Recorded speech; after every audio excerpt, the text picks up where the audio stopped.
Rev up your engines!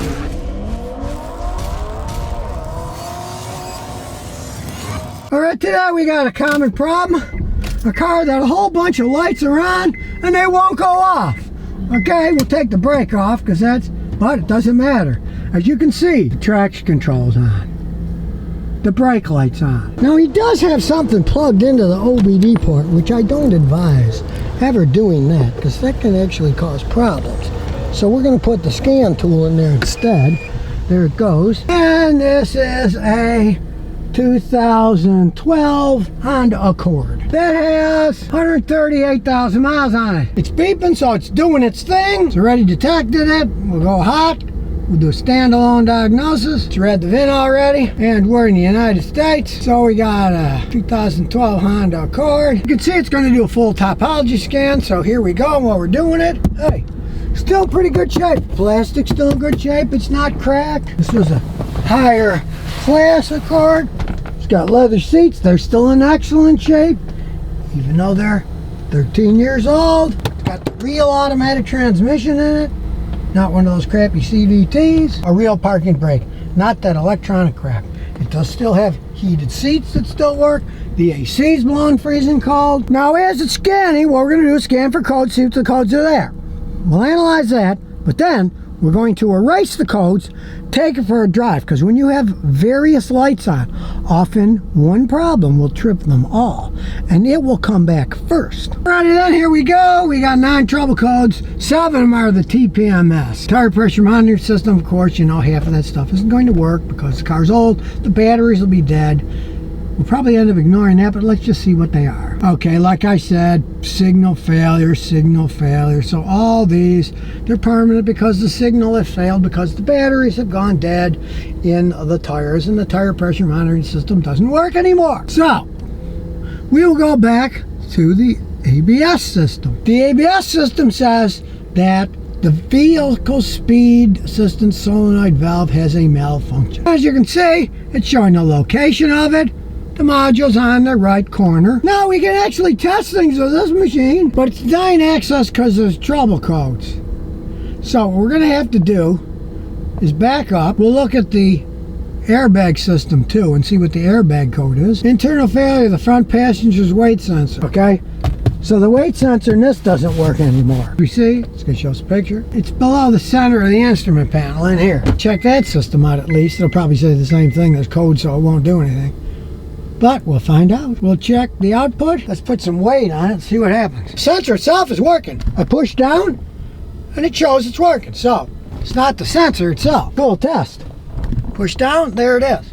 It's probably the module going out. Now, since it will not let me mess with the ABS, we're going to do a quick erase and let's see if we can do some testing on the ABS. So far it's able to reset it. We're going to see what's happening. Now the TPMS may or may not reset because we know that stuff is really shot, but it's reset. So here we go. We are going to go back into the ABS system. We'll enter the system. Here we go. We're entering the system, and we'll try some active tests. Said something about the right, so let's try that. We'll drive. We stopped the vehicle. We pressed the brake pedal, and we shifted to neutral. Okay. So it failed the test on the right front solenoid. Now I've tried 3 tests, and they all failed. So that's telling me the ABS modulator has got to be the problem. Now I'm assuming this vehicle has numerous problems, so I've erased the codes. We're going to take it for a spin. Okay, I've taken it for a spin, and the first thing that came back is the ABS code. So let's see what the ABS code is. PSA solenoid valve malfunction. There she blows. So there, it's connected. There's no holes. This modulator assembly has gone bad. Now the price of the ABS module is over $1,000 for a new one. People are charging $500-600 for even used ones. The car runs good enough. We're going to take it for a little spin and see how it does handle. But I doubt if he's going to spend that kind of money on this thing, and I don't blame him. Because if the ABS system doesn't work, it goes back to non-ABS braking, but still the brakes work. They just don't have anti-lock braking capability, which you're going to check. And if you notice, even though I reset everything, the traction control, the brake, and the ABS light are on, because the ABS system immediately shows it's not working because the modulator is bad. That will trip the brake light, and it turns off the traction control automatically anyways. So one problem is causing all 3 of these. So let's take it for a spin. It idles smooth as can be. You can hear the transmission whine a little. They often whine some as they age, but it's shifting okay. But this is all ABS stuff. So we'll take it for a little spin. And these systems generally don't fail altogether. They just fail occasionally. Now, if we hit the brakes, we'll see if we can lock them up. It stopped pretty good. They didn't lock up. Let's try it again. Okay, it did lock up there. So, indeed, the ABS system is not working anymore. So you just have to realize that if you're in a situation, you'll pump the brakes instead of expecting the ABS to keep the wheels from locking up. You can lock them up physically. So if you're in a situation where there's ice or snow, you might have to pump the brakes because the analog brake system doesn't operate anymore.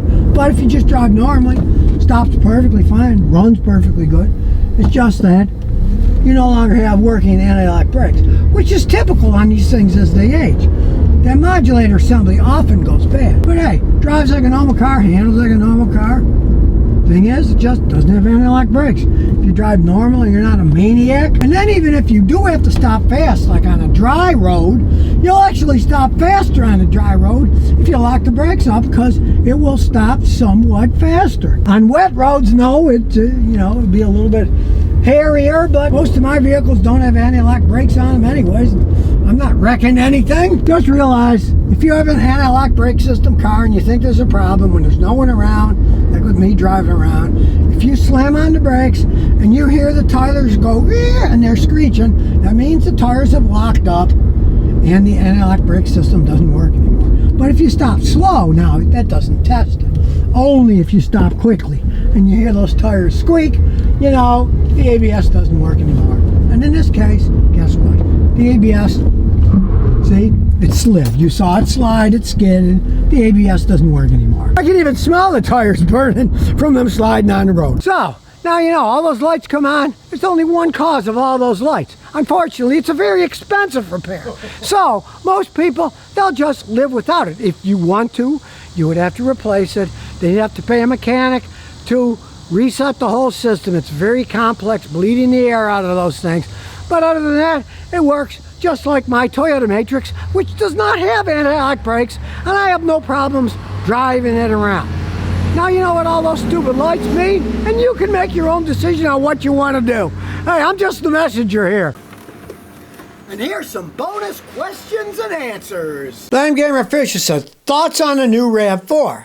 All right, well, Toyota's finally decided they're going to upgrade it a little bit, and it looks pretty good. Now, most people are going to buy a hybrid. They're going hybrid only now, just like the Camry went hybrid only a couple years ago. Now, the RAV4 is only hybrid, probably the best hybrids out there. If you want to buy a hybrid, they get phenomenal gas mileage. The only downside is they are expensive. I had a customer in Tennessee bought a brand new Camry.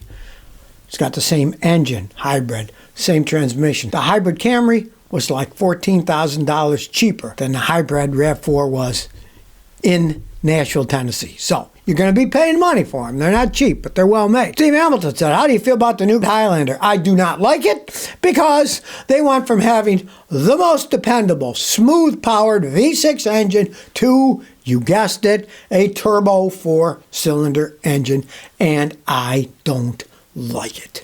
Originally, you could get a Highlander with a 4-cylinder non-turbo. Then they added V6 because they're smoother. People love the V6s. To go to a turbo 4 is a mistake. You don't have the smoothness. Now, you're going to pay a lot of money for a Highlander. They're not cheap. And if I was paying that kind of money, I don't care about a few miles a gallon here or there gas mileage. I want something that's smooth and big, not something that buzzes with the 4-cylinder turbo and will wear out faster. I'm just not a fan of that stuff. For all that money, they should give a choice. They should say, okay, you want 4-cylinder turbo or do you want a V6? And get a choice. You don't get a choice, so if I was going to buy something like that, I'd probably go elsewhere. I'd probably buy something else. Can't force me to buy something I don't want. Dwarf's Dr. Weep says, Scotty, what are the best vans to use for a road trip? X Ford Transit, Sprinter, or Chevy vans? Here's the problem. All vans have electronic and mechanical failure. The newer ones are too complex. If you would have asked me years ago, I would have said buy the Sprinter out of those. but they're not as well made. They're super expensive and they're not as well made. You're really in kind of a pickle if you want to do a road trip in a van. If I was going to make something into a van, now it's not as big, I would get a Toyota Sienna, an old Toyota Sienna van, and I'd rip the seats and everything out, turn it into a cruising van. That's what I do, because I don't trust any of the new ones. I'm just not a fan of them. Jose Lozano says, Scotty, when do you recommend getting your brake fluid flushed? How many miles? Okay, here's the thing. Depends on the vehicle, where you live, how it's taken care of. Toyota systems are pretty well sealed, so moisture doesn't get. Realize brake fluid is what's called hygroscopic. It absorbs water vapor, and there's water vapor in the air we breathe, or we would be all dried up and shriveled like prunes. So with Toyotas, very little water gets in. I've seen Toyotas that never had their brakes flushed with 300,000 miles and they worked fine, right?